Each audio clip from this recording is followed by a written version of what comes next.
الحمد لله نحمده ونستعينه ونستغفره ونؤمن به ونتوكل عليه ونعوذ بالله من شرور أنفسنا ومن سيئات أعمالنا من يهده الله فلا مضل له ومن يضلله فلا هادي له ونشهد أن لا إله إلا الله وحده لا شريك له ونشهد أن سيدنا ومولانا محمدا عبده ورسوله صلاة تحل بها العقد وتفرج بها الكرب اللهم صل على سيدنا ومولانا محمد صلاة تكون للنجاة وسيلة ولعلو الدرجات كفيلا اللهم صل على سيدنا ومولانا محمد صلاة تكون لك رضاء ولحقه أداء أما بعد فقال الله تبارك وتعالى بعد أعوذ بالله من الشيطان الرجيم فلا وربك لا يؤمنون حتى يحكموك فيما شجر بينهم ثم لا يجدوا في أنفسهم حرجا مما قضيت ويسلموا تسليما. احترام بزرگوں، بھائیوں اور دوستوں،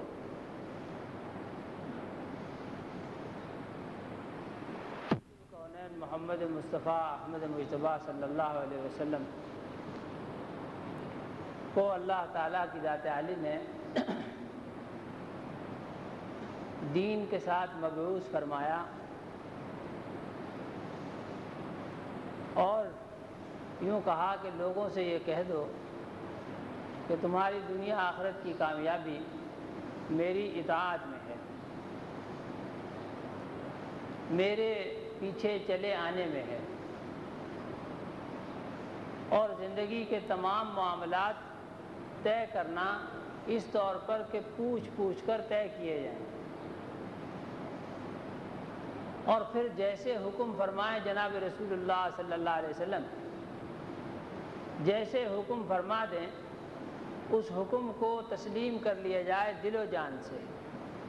بوجھ سمجھ کر نہیں، اس حکم کے ماننے میں کوئی گرانی نہ ہو. خصوصاً نزاعات میں، مشاجرات میں، جھگڑے میں جب شریعت کا حکم تلاش کریں گے، یعنی جناب رسول اللہ صلی اللہ علیہ وسلم کا اس بارے میں کیا فیصلہ ہے. اللہ نے یہ فرمایا ان کی شان کے بارے میں کہ انہیں محض تم نماز ہی صرف ان کے طریقے کے موافق نہیں پڑھنی ہے، نماز کا پڑھنا بھی ان کے طریقے پر ضروری ہے، اور حج کرنا بھی انہی کے بتائے ہوئے طریقے پر ضروری ہے، روزہ بھی انہی کے بتائے ہوئے طریقے پر ضروری ہے، اور اپنے نزاعات میں، اپنے جھگڑوں میں ان کو حکم ماننا اور ان کے فیصلے کو آخری فیصلہ تسلیم کرنا بھی اسی طرح واجب ہے جس طرح نماز ان کے طریقے پر پڑھنا ضروری ہے. اور جیسے نماز کوئی اور اپنے طریقے پہ پڑھتا ہے تو وہ نماز نہیں پڑھتا، وہ بے دینی کرتا ہے. اور اسی طرح جو جناب رسول اللہ صلی اللہ علیہ وسلم کے فیصلے کو تسلیم نہ کرے، اس سے بڑا بے دین کوئی اور نہیں ہو سکتا. اس کے لیے تو وہ حضرت عمر رضی اللہ تعالیٰ عنہ تلوار لے کے آ گئے. ایک صاحب سے متعلق یہ بات آئے، شکایت کیا ملی، خود ہی تشریف لائے کہ جی ہمارے درمیان فیصلہ کر دیں، اور جو جھگڑے کی بات تھی وہ بھی سنائی، اور اس کے ساتھ یہ بھی بتایا کہ اس سے قبل ہم جناب رسول اللہ صلی اللہ علیہ وسلم کے پاس بھی گئے تھے، ان کو بھی دونوں نے بات سنائی تھی، اور انہوں نے یہ فیصلہ فرمایا تھا، اور ان دونوں میں سے ایک صاحب کو وہ فیصلہ گویا منظور نہیں تھا. حضرت عمر رضی اللہ تعالیٰ عنہ کے ہاں گئے کہ آپ سنیں، آپ بتائیں آپ اس مسئلے میں کیا ہونا چاہیے. فرمایا ٹھہرو، میں ابھی لے کے آتا ہوں تمہارے لیے فیصلے کی چیز،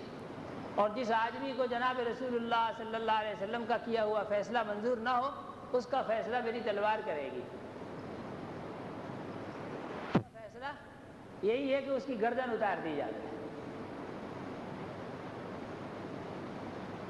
کیسے فیصلہ منظور؟ تو عرض یہ کر رہا تھا کہ اللہ جل شانہ نے ان کو اس طور پر مبعوث فرمایا ہے کہ اپنے جھگڑوں میں، اپنے نزاعات میں، مشاجرات میں جناب رسول اللہ صلی اللہ علیہ وسلم کے فیصلے کو تسلیم کیا جائے، اور فیصلہ تسلیم کرنے میں کوئی گرانی نہ ہو، بوجھ نہ ہو، دل و جان سے تسلیم کرنا، یہ قرآن کے الفاظ ہیں۔ وَيُسَلِّمُوا تسلیما ثم لا يجدوا في انفسهم حرجا مما قضيت، کہ اپنے دل میں کوئی تنگی محسوس نہ کریں اس فیصلے سے جو آپ نے فرمایا، دل میں کسی قسم کی کوئی تنگی نہ ہونا۔ اور وَيُسَلِّمُوا تسلیما، فعل کے بعد جب مصدر کو لایا جاتا ہے مفعول مطلق کے طور پر وہ کام کیا کرتا ہے، اس کے معنی مکمل طور پر، کامل طور پر مان لینا، بال برابر فرق نہ ہو کہ ہاں بالکل یہی حق ہے، یہی سچ ہے اور اسی میں کامیابی، بظاہر اس میں نقصان نظر آتا ہو۔ فیصلہ جب دو فریقوں کے درمیان ہوگا، فیصلہ جب دو فریقوں کے درمیان ہوگا تو یقیناً ایک کے تو خلاف پڑے گا۔ اگر دونوں میں موافقت ہوتی تو پھر جھگڑا کیسا بھائی؟ جھگڑا تو ہے ہی اس وقت جب کہ ایک آدمی کہے کہ یہ کام یوں کرنا ہے اور دوسرا کہے کہ یہ کام یوں کرنا ہے۔ اب وہ کسی بڑے کے پاس لے گئے کہ جی ہمارے درمیان میں کیسے فیصلہ ہونا چاہیے، اس نے جو فیصلہ دیا تو یقیناً وہ فیصلہ ایسا ہوگا کہ ایک کو کچھ جھکنا پڑے گا، 100% نہ صحیح، ایک کے تو یقیناً کچھ نہ کچھ خلاف تو ضرور پڑے گا، اور ممکن ہے کہ دونوں کے ہی کچھ نہ کچھ خلاف پڑے کہ بھائی تم تھوڑا سا پیچھے آؤ اور یہ تھوڑا سا آگے بڑھے، اور یوں درمیان میں ایک راستہ نکل آئے۔ اب یہ دونوں کو ہی اس میں، وہ آگے نہیں بڑھنا چاہتا، وہ اپنے موقف سے پیچھے نہیں ہٹنا چاہتا، دونوں کے ہی خلاف پڑے گا۔ جی ہاں، جناب رسول اللہ صلی اللہ علیہ وسلم کے بتائے ہوئے طریقے کے موافق نماز پڑھنا تو آسان ہے، نماز پڑھنا آسان ہے، ذکر کرنا آسان ہے، تلاوت کرنا آسان ہے، نزاعات میں اور جھگڑوں میں جناب رسول اللہ صلی اللہ علیہ وسلم کے فیصلوں کے موافق سر تسلیم خم کرنا ذرا مشکل ہے، یہ مشکل امر ہے۔ نماز بہت پڑھیں گے، فطرت بتاتا ہوں آپ کو، نماز بہت پڑھیں گے، ذکر بہت کریں گے، تلاوت بہت کریں گے، مگر اللہ کی پناہ معاملات میں گڑبڑ کریں گے، معاملات میں گڑبڑ کریں گے۔ وہ اشربوا فی قلوبہم العجل نا، بنی اسرائیل میں وہ بچھڑے کی محبت ان کے دلوں میں رچ گئی تھی، بس گئی تھی۔ اللہ کی پناہ، مشرکین اور یہ شرک اور یہ بت پرستی ہر دور کا مرض ہے، ہر دور کا مرض ہے، صرف ان بنی اسرائیل کا اور موسیٰ علیہ السلام کے ساتھ مخصوص نہیں ہے، اور ہر دور کا بت الگ ہوتا ہے، اور مسلمان لوگوں کے مختلف طبقات کے بت الگ الگ ہوتے ہیں۔ سرکاری ملازمین، ملازم پیشہ لوگ، ان کے بت علیحدہ قسم کے ہوتے ہیں، ان کے بت الگ قسم کے ہوتے ہیں۔ صرف اتنی سی بات پر جھگڑا اور حسد اور بغض اور مہینوں کے اعتبار سے کینہ پروری، اس لیے کہ فلاں کے کہنے پر میری میز کا رخ یوں کر دیا گیا، وگرنہ تو میری میز کا رخ یہاں تھا، 7 سال ہو گئے مجھے یہاں بیٹھے ہوئے، نئے صاحب آئے انہوں نے دفتر کی سیٹنگ تبدیل کر دی کہ تم ادھر کو منہ کر کے بیٹھا کرو، تم ادھر کو بیٹھا کرو، اور تم یہاں اس کمرے سے اٹھو وہاں چلے جاؤ، اور نیچے والے اوپر چلے جاؤ، اوپر سے فلاں کو اٹھا کے نیچے بھیجو۔ کام کی مصلحت، جیسی ان کو سمجھ میں آئی کام کی مصلحت کہ کام کا اس میں فائدہ زیادہ ہے، یا یہ کام اس طور پہ اس ترتیب سے ہونا چاہیے، انہوں نے ترتیب بدل دی کہ فلاں فلاں جگہ بیٹھے، فلاں فلاں جگہ بیٹھے، آپس میں لینا دینا مشکل آسان ہوگا اور پبلک کو لینا دینا آسان ہوگا، اس اعتبار سے انہوں نے بدل دی۔ اب یہ کہ یہ فلاں نے صاحب کے کان بھرے ہیں اور اس کی وجہ سے یہ میری ٹیبل کا رخ بدلا ہے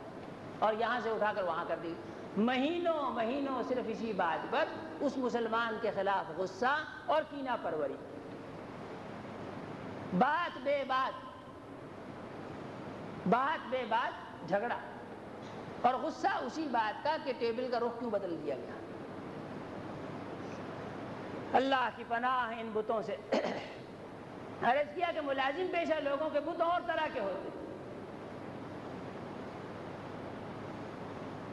ان کے بت اللہ کی پناہ، ارے صرف 10 روپے، فلانا آدمی میرے سے تنخواہ میں 10 روپے اوپر چلا گیا۔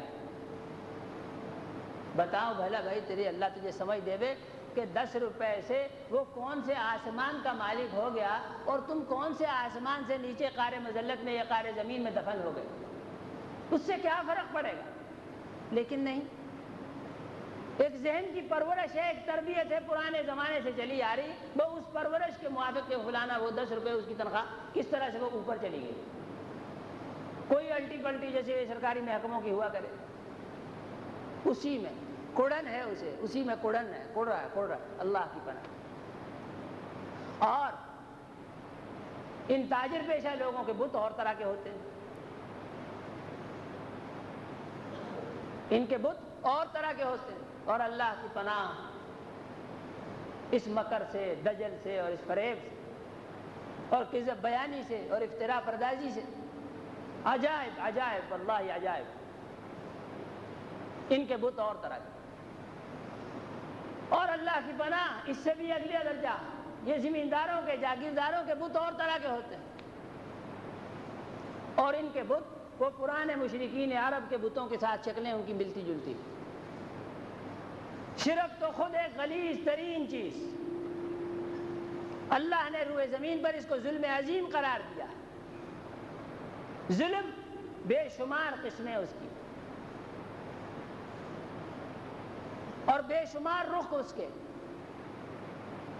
میاں بیوی کے درمیان ظلم، باپ بیٹے کے درمیان ظلم، بھائیوں بھائیوں کے درمیان ظلم،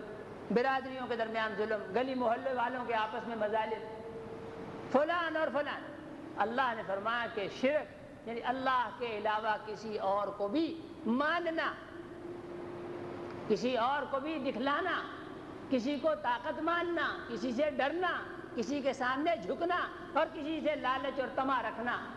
یہ سب زبان سے نہیں کہتے، یہ سب شرک کی اقسام ہیں۔ ظلم، شرک جو ہو یہ ظلم عظیم ہے۔ روئے زمین پر جتنی بھی قسم کے جہاں جہاں کہیں ظلم ہوتے ہیں، سب سے بڑا ظلم اور سب سے بڑا ظالم مشرک ہے، اور سب سے بڑا ظلم شرک ہے۔ ان زمینداروں کے بت اور طرح کے ہوتے ہیں، ان کے بت اور طرح کے ہوتے ہیں، اور اس میں شرک تو خود شرک ہوتی ہے، وہ غلاظت ہوتی ہے، اور اس کے ساتھ ان کے بتوں کی اقسام اور ان کے جھگڑے اور نزاعات خالص جہالت پر مبنی ہوتی ہے۔ اور جہالت بڑی پختہ، بڑی پکی، پتھر، بالکل پتھر۔ اللہ ہی ہے جو بدلے، اللہ ہی ہے جو ان کو بدلے، اور اللہ کے نام میں، اللہ کے کام میں، اللہ کے کلمے میں یہ تاثیر ہے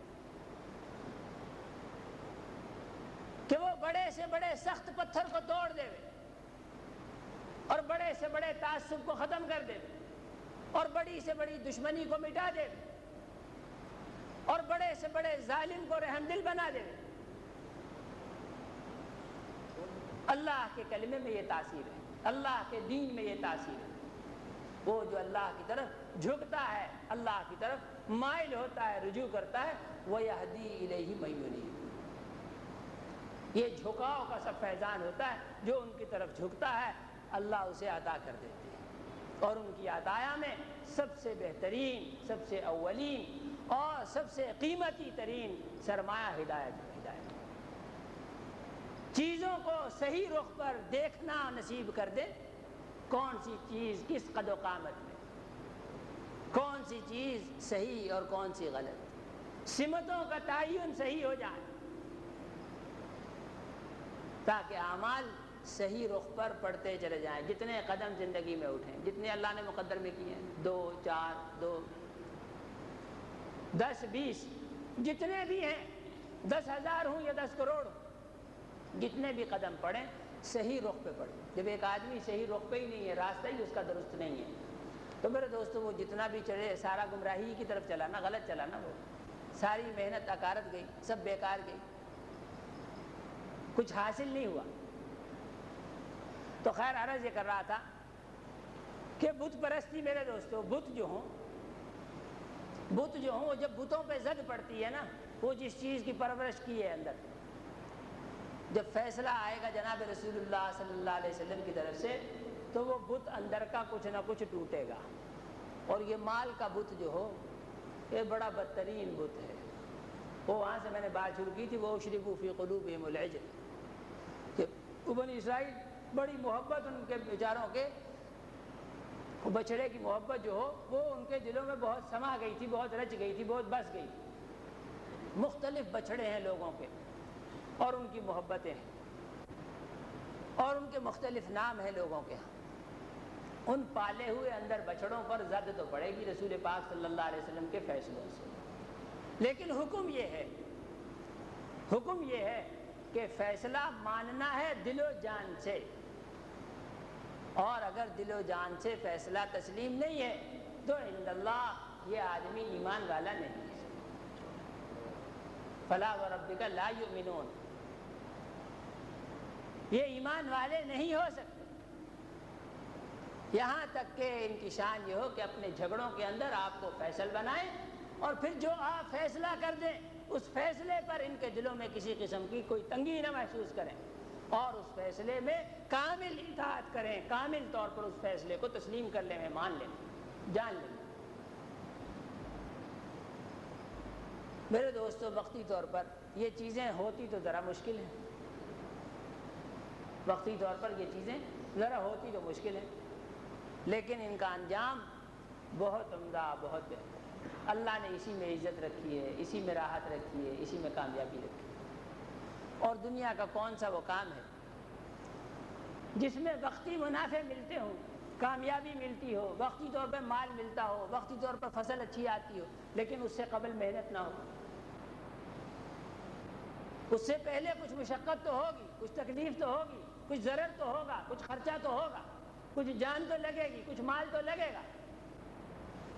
خوش قسمت ہیں وہ لوگ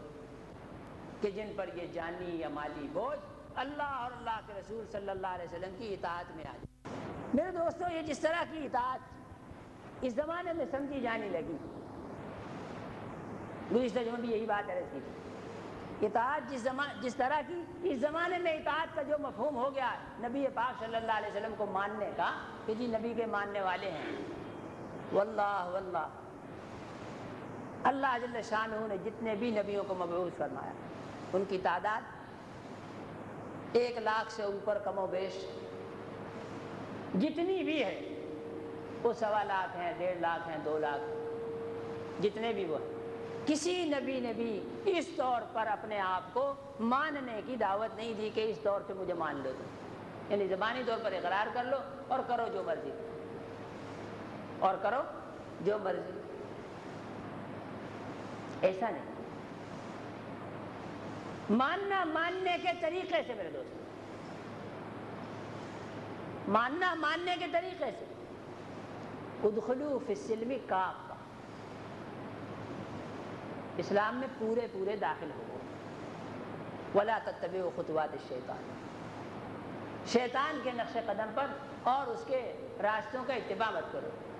اس کی باتوں میں مت آؤ۔ ماننے والا تو میں فلاں کا ہوں اور ہاتھ دے رکھے ہیں فلاں کے ہاتھ میں، اور کام جتنے بھی ہوں وہ اللہ کی پناہ کیا کیا گنوایا جائے اور کس کس چیز کا ذکر تذکرہ کیا جائے۔ میرے دوستو اللہ نے دین کو مشکل نہیں بنایا، دین آسانی کا راستہ ہے اور دین مشکلات سے نکالنے کا راستہ ہے۔ مشکلات سے نکالنے ہی کے لیے تو اللہ نبیوں کو بھیجتے ہیں کہ جاؤ انسانیت کی گاڑی پھنس گئی ہے، ان کو راہ بتاؤ کہ اس طریقے سے اس کو گاڑی کو نکال لو اور اس راستے پہ ڈال لو، نکل جاؤ گے، خود بھی سفر بھی کٹ جائے گا، مزے میں رہو گے دنیا میں بھی اور آخرت میں بھی۔ مشکلات سے نکالنے کے لیے اللہ نبی کو بھیجتے ہیں۔ سب شیطان کی یہ پٹی ہے کہ دین بڑا مشکل کام ہے۔ میرے صاحب اسلام میں پورے طور پہ داخل ہونا اور دین پر پورے طور پہ چلنا بڑا مشکل ہے، واللہ اس جیسی آسانی کسی اور چیز میں نہیں۔ یہ تو ایک تو ہے خود نکلنا میرے دوستو مشکلات میں سے، ایک ہے خود نکلنا۔ جو لوگ پہلے نکلے مشکلات میں سے، دشمنیوں میں سے، نفرتوں میں سے، تعصبات سے اور قتل و قتال سے، جھگڑے اور جدال سے ابتداً جو لوگ نکلے، انہوں نے جا کر کے دین کا تعارف یوں کروایا کہ اللہ نے ہمیں اس لیے مبعوث کیا ہے، اللہ نے ہمیں اس لیے مبعوث کیا ہے تاکہ ہم دوسرے دینوں کے، دوسرے طریقوں کے ستائے ہوئے لوگوں کو اسلام کے عدل کی طرف نکال کے لے آئیں، دوسرے طریقوں کے، دوسرے نظاموں کے ستائے ہوئے لوگوں کو، دکھی لوگوں کو اسلام کے عدل و انصاف کے نظام کی طرف ہم لے کے آ جائیں، نکال لائیں، تاکہ ان کی مشکلات، اجتماعی مشکلات حل ہو جائیں۔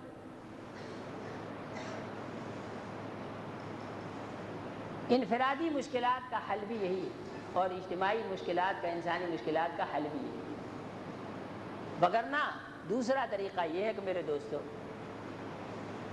اگر یہ لوگ انفرادی زندگی میں یا اجتماعی زندگی میں دین کو بطور دین کے، بطور طریقے کے نہ اپنائیں اور یوں جیسے ہو نا کہ نام لیوا ہے محض، کلمہ پڑھتے ہیں اللہ کا، اللہ کے رسول کا، زبانی کلامی مانتے ہیں، تو یہ یقین جانیے کہ یہ دور ہو یا گزشتہ گزرا ہوا کوئی دور ہو یا آئندہ قیامت تک آنے والے ادوار میں سے کوئی دور ہو، ان لوگوں کی صورتحال یہ ہوگی کہ یہ کافروں سے زیادہ مشکلات میں، یہ لوگ اپنی انفرادی زندگی میں بھی، اجتماعی زندگی میں بھی ان سے زیادہ مشکلات میں رہیں گے۔ یہ قدرت کا فیصلہ ہے، یہ فطرت ہے، فطرت جس سے ٹکرانا ممکن نہیں،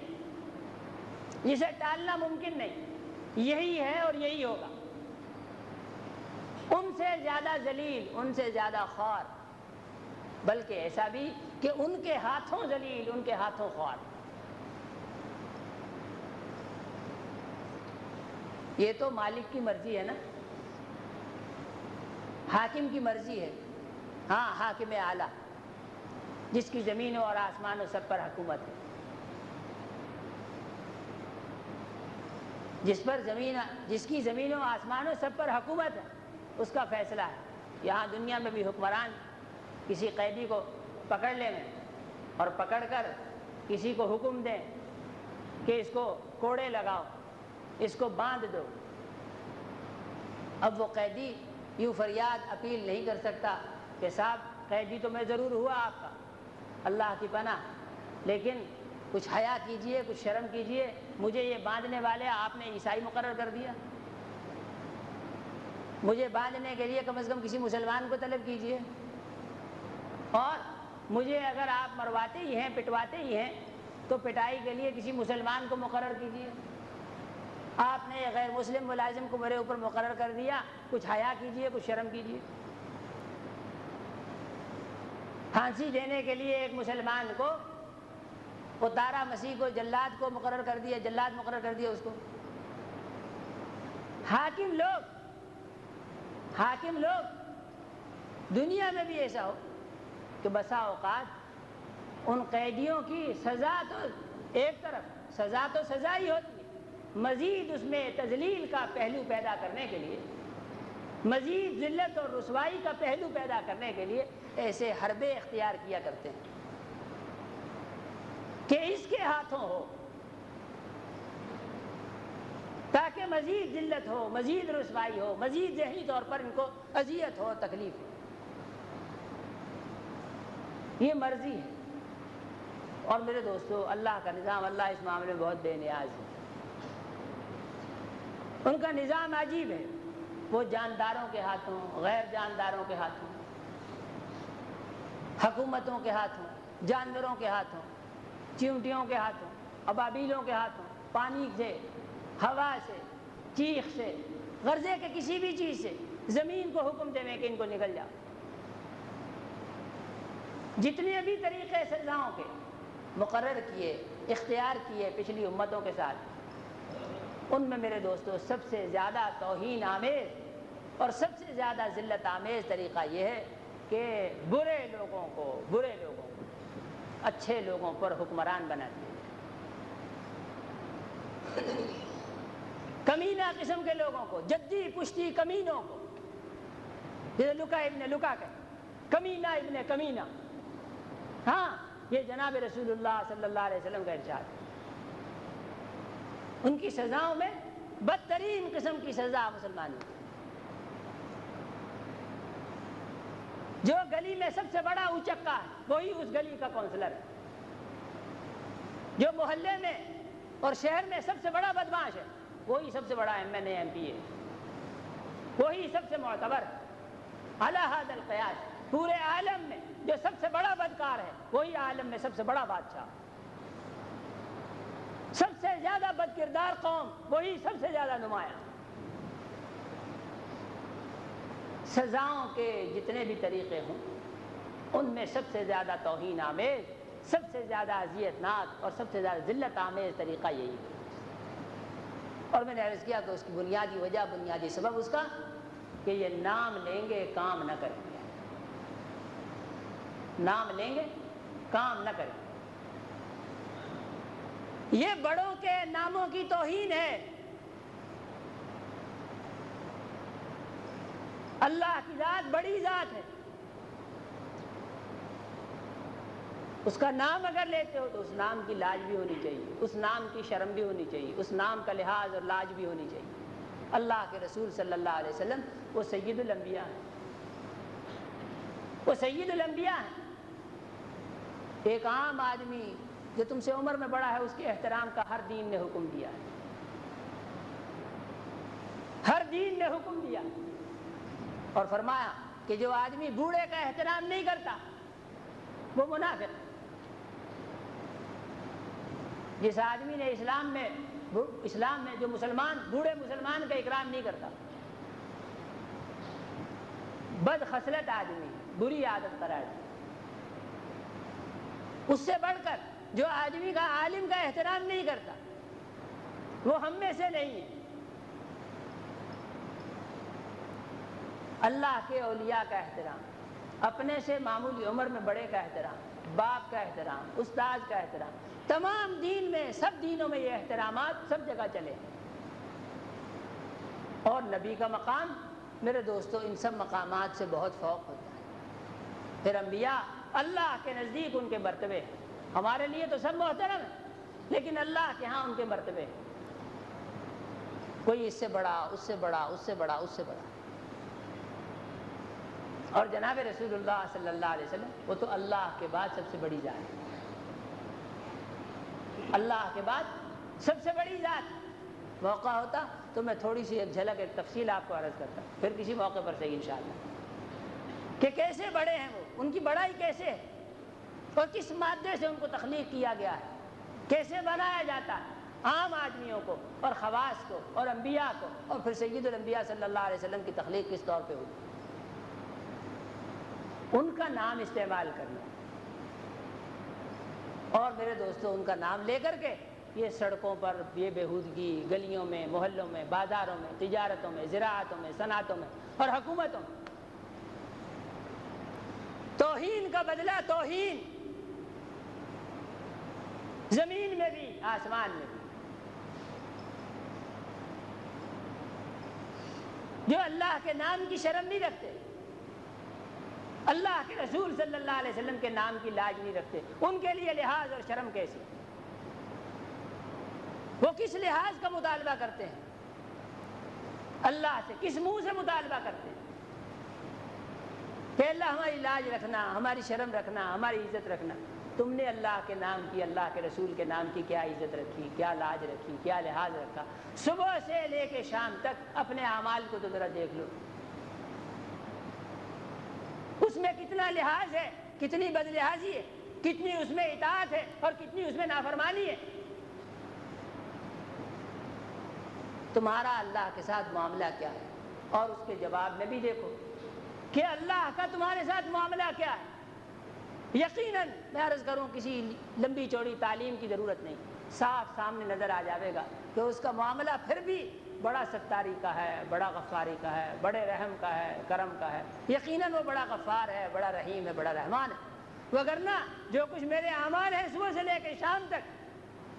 ان میں سے ہر عمل ایسا ہے کہ اس کے جواب میں مجھے اگر زمین اندر نگل لے یا آسمان سے کوئی پتھر آن کے گرے اور مجھے ہلاک کر دے تو بجا ہے۔ اگر یہ معصیت، یہ نافرمانی، یہ معاملہ دنیا کے بڑے سے بڑے کسی بادشاہ کے ساتھ جو بڑا حلیم التباہ ہو، اس کے ساتھ یہ عمل کیا جاتا تو وہ کبھی کا مجھے ہلاک کر چکا ہوتا، برباد کر چکا ہوتا۔ یہ صرف اللہ ہے جو ستار ہے، غفار ہے، جو رحمان ہے، جو رحیم ہے، اور اس نے مجھے مہلت دی ہوئی ہے کہ کب یہ باز آئے اپنی حرکتوں سے اور کب یہ توبہ کرے، کب یہ اپنے رب کی طرف، اپنے مالک کی طرف پلٹے۔ یہ مہلتیں ہیں میرے دوستو، اور بہرحال ختم ہونے والی، بہرحال ختم ہونے والی، امیروں سے بھی، غریبوں سے بھی، پڑھے لکھوں سے بھی، ان پڑھوں سے بھی۔ میرے دوستو وہ منظر نہ بھولنا چاہیے جب منو مٹی ڈال کر عزیز سے عزیز ترین، قریب سے قریب ترین، باپ کیا، بیٹا کیا، بھائی کیا، بہن کیا، ماں کیا، کوئی ایک بھی تو وہاں نہیں رہتا، گڑھے میں ڈال کے سب لوٹ آتے۔ اور یہ منظر، یہ معاملہ سب کے ساتھ ہونے والا ہے، اور وہاں صرف اور صرف وہ معاملہ جو آپ نے اپنی زندگی میں اپنے رب کے ساتھ کیا وہ کام آئے گا۔ اگر وہ اچھا ہے تو اچھا ہے، اور اگر خدا نخواستہ اللہ نہ کرے کبھی بھی نہ کہ اگر وہ برا ہے تو بس میرے دوستو معاملہ برا ہے، آخرت بگڑ گئی، معاملہ خراب ہو۔ میرے محترم دوستو اور بزرگوں، کوئی تدبیر، کوئی صورت، جناب رسول اللہ صلی اللہ علیہ وسلم کی اطاعت کی، سنت کی، ان کی سنتوں کو، ان کے طریقہ زندگی کو زندگی میں عملی طور پر لانے کی کوئی تدبیر، کوئی سعی، کوئی کوشش، کسی ایسی مجلس میں اپنے آپ کو پہنچانا، کسی ایسی جگہ میں اپنے آپ کو لے جانا جہاں سنتوں کا مذاکرہ ہو، ذکر تذکرہ ہو، اور سنتوں پر لوگ شوق سے، رغبت سے عمل کرتے ہیں، سنتوں پر عمل کرنے کا ماحول ہو۔ ماحول سے آدمی چل جایا کرے، ماحول کے بغیر ذرا چلنا مشکل ہو کسی بھی آدمی کے لیے۔ اپنے آپ کو ایسی جگہوں پر پہنچانا، اپنے آپ کو ایسے بندوں سے ملوانا جس سے سنتوں کی عظمت دل میں پیدا ہو، سنتوں کی رغبت اور شوق پیدا ہو، عمل کرنے کا جذبہ ہو، اور عمل کرنے کا ماحول ہو، اور آدمی اس کا عادی ہو جائے، زندگی بن جائے، سنور جائے اس سے قبل کہ ختم ہو جائے۔ اللہ جل شانہ مجھے آپ کو سب کو عمل کی توفیق عطا